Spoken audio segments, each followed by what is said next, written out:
Welcome back to another technical video. Today, we'll be going through your questions, answering them, and hopefully finding that solution you need.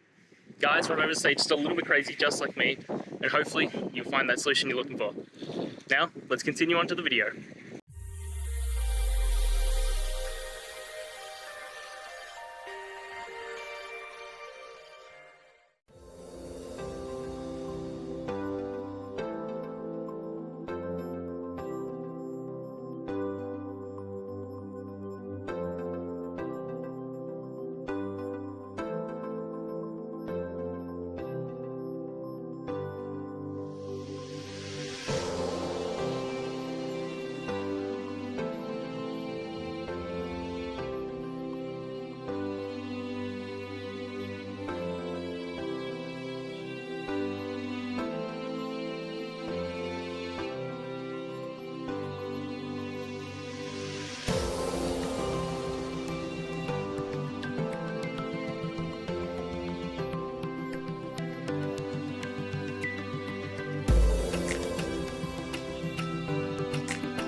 And that's it, guys.